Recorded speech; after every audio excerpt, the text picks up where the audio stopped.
A day in our life as mga gala. Another day, another gala. So tara, samahan nyo kami. Hello guys! Today is April 1. So since today is holiday, so it means it's gala day! Uy, hindi pwede yan! And yun na nga guys, since ang awas ko ay 8 AM. So after nung pasok ko, naggayak na kami and dumaan muna kami sa Jollibee kasi para may kainin kami pagdating namin dun sa pupuntahan namin. That is not sponsored, pero kung i-sponsored, bakit hindi? Uy, grabe, hindi pwede yan. Fast forward, no? Nandito na kami sa Mahayhay. Hey, Mahayhay again! Let's go! And guys, kung pupunta pala kayo dito sa pupuntahan namin, huwag kayo dito dumaan kasi naligaw kami. Hindi naman naligaw. Umiikot lang kami, so mas napalayo kami. So if ever na magawi kayo doon sa pupuntahan namin, huwag kayo dumaan dito sa Mahayhay. Tuturo ko sa inyo kung saan kayo dadaan. Huy, hindi magiging tour guide. Sobrang okay. Though may daan naman siya sa Louisiana dito sa Mahayhay. Kaso, iikot pa kayo at dadaan pa kayo ng Lukban, guys. Pero kayo, kung gusto nyong mapalayo, huy, hindi. Kasi guys, mas matagal yung biyahe kung manggagaling kayo dito sa bandang Calamba and dumaan kayo sa bandang Mahayhay. Ang hindi kasi namin alam guys na mas malapit pala dun sa kabila. So yun yung dadaanan namin mamaya pa uwi. Ang reason lang naman kaya dito kami dumaan sa Mahayhay is kasi usually dito kami nadaan. Yung last time namin na falls, which is yung Falls 3 sa Taytay Falls, is dito lang yun banda sa Mahayhay. Yung ginugol na namin tinuro kami dun sa kabilang side. Pero dumiretso pa rin kami dito sa bandang Mahayhay. Kasi nakapasok na kami dun sa Nagcarlan to Calauan Road. Kaya diniretso na namin. Kaya yun, natagalan lalo kami. And lesson learned to sa amin. Kasi next time na aalis kami, siguraduhin muna namin na yung dadaanan namin is a right way. Hoy, hindi. Grabe, sobrang OA na naman. Tsaka mga yung cellphone ko, walang signal. Tuwang-tuwa pa kami dyan kasi nga, yan, nakita na namin yung Louisiana. Ang hindi namin alam, 30 minutes pa bago kami makarating sa Louisiana. Ay! Tsaka lang namin na-realize nung nagka-signal na kami. Bago kami nawala ng signal, ang sabi doon, 22 minutes na lang nasa Louisiana na kami. Pero bakit ang layo na ng tinakbo namin? Tapos, 25 minutes pa bago kami makarating. So, ibig sabihin, naligaw nga kami guys. Ano tayo dito mamaya? Hindi na!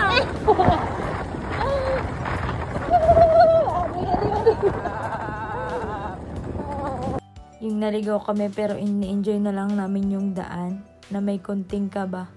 Huy, hindi pwede yan. O diba, umikot lang kami kasi bumalik ulit kami ng Laguna. Huy, parang ano na. Quezon! Boundary nga eh!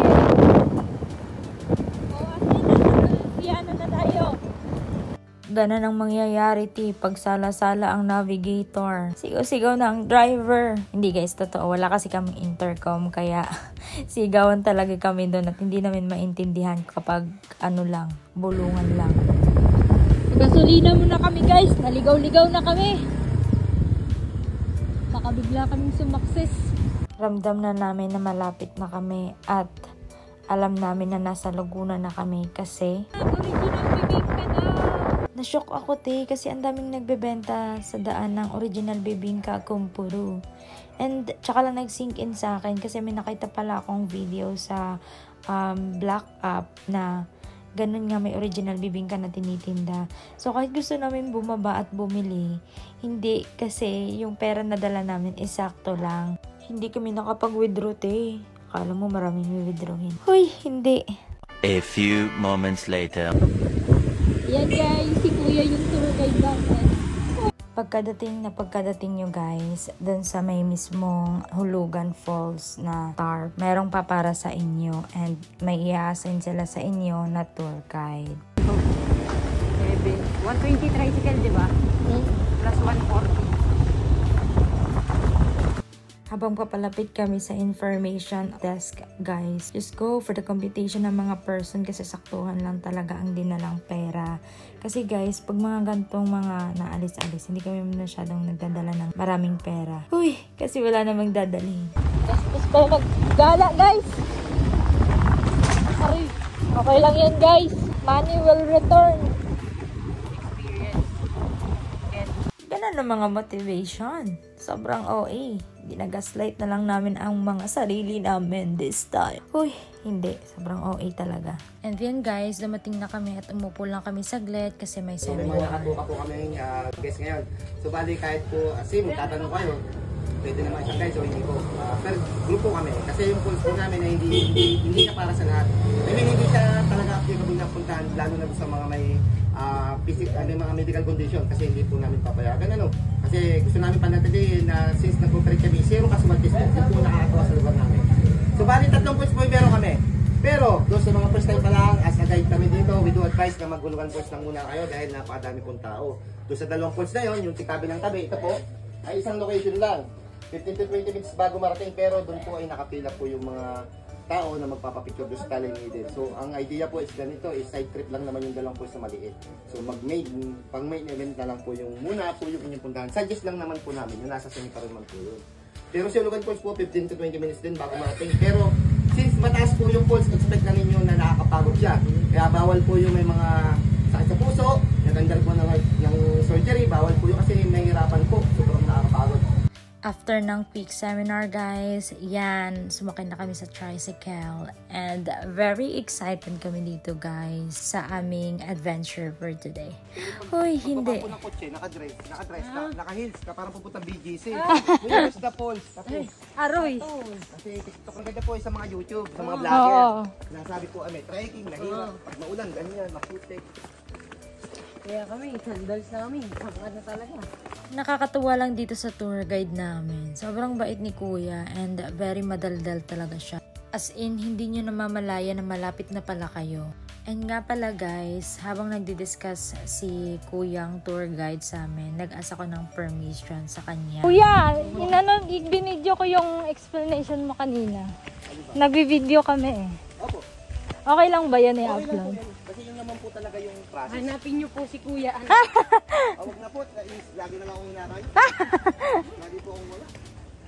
Ito po yung level 1 pa lang ha. Ay level 5 na doon, walang 2, 3, 4. Ito ba na ron?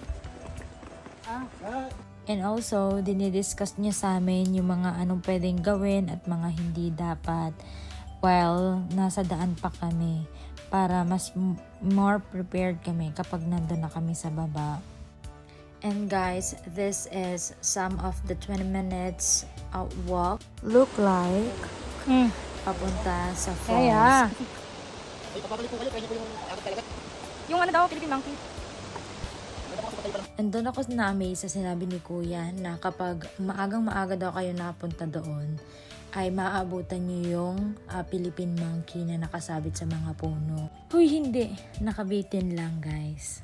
And kapag mga gantong oras na, or medyo matao na, wala, nagtatago na sila kasi natatakot daw sila. O diba, amazing. Yun. Tingin po. Tingin po. Tapos sa falls. Opo. OA na kung OA, pero sobrang legit talaga.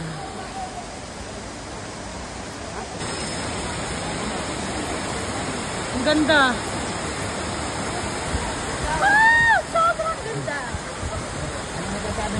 Sa mga nakita niyong falls. The best. This is one of the best. Woo! Kaya maganda po kayo sa ganun. Woo! Thank you, Lord. Sobrang the best. Anong masasabi mo? Ganda. Ganda ng heart.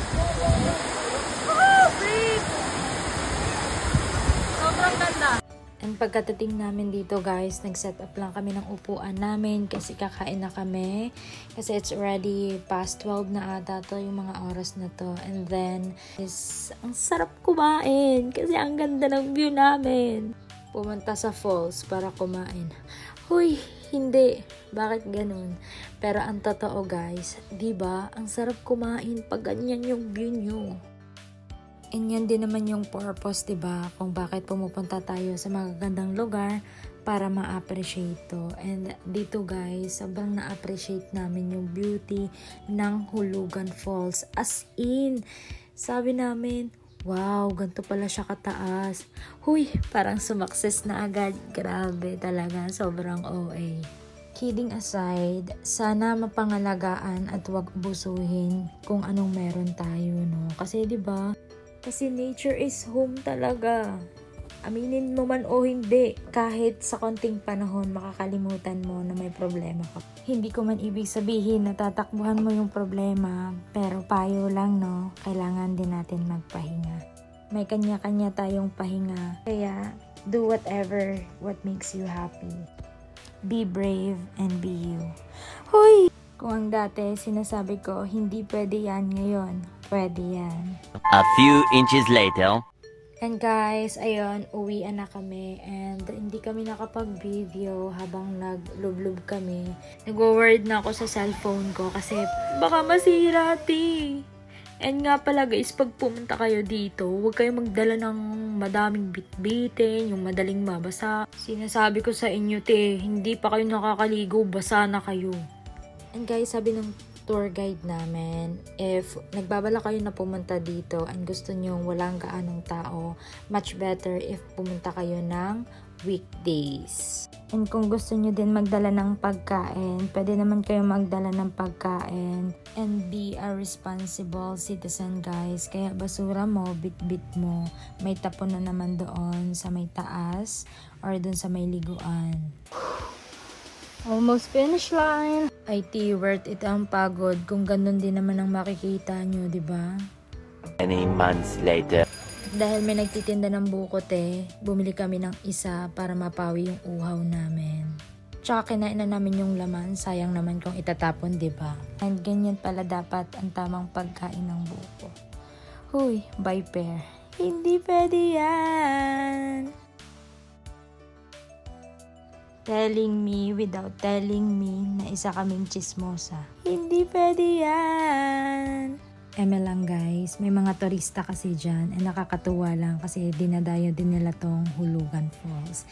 And yun lang guys, pauwi na kami. Bye girls! 2,000 years later. And after namin maligo, uwian na kasi medyo malayo-layo yung aming babiyahin. Gustuhin man namin magtagal doon, pero syempre sa safety na rin namin dahil nakamotor lang kami. At hindi ito yung dinaanan namin nung papunta kami. So guys, ito na pala yung Cavite. Since pauwi na kami, so magsisimula tayo sa pinakamalapit sa Hulugan after ng Cavite is Pagsanghan. So ito yung palatandaan na nasa Pagsanghan ka na if nakita nyo na to. Yung parang batong gate. And then, nasa pila na agad kami. Di bang bilis? Huy, at pag may nakita kayong mga ducks, ibig sabihin, nasa Victoria na kayo niyan. And look at the view. Very nice. Very amazing. Very fantastic. OA talaga. Ay, hindi magiging aso. OA. Basta, ginabi na kami dyan. Hindi ko na lang sasabihin kung saan banda yung traffic. Basta sa Huy, hindi sa Los Baños nga, tama. Ay, okay. And yan guys, ito pala yung advantage kapag nakamotor kayo. O, diba? Kahit saan, makakasingit. Harurut. Huy, go. Bago matapos tong video namin, gusto namin magpasalamat dun sa aming tour guide. Very mabait, very madaldal, and also napagagaling ni Kuya mag-picture, mag-video, and sobrang bait ni Kuya kasi tinulungan niya kaming magbitbit ng bag namin. Thank you so much, Kuya Mac! God bless you! And that's all for today. Thank you very much for watching, and guys, pwede po bang malaman kung saan nakaabot yung video namin at kung natapos mo to, thank you very much also for watching. And bye for now. God bless you all. Ride safe always, guys. See you on to our next gala. Bye.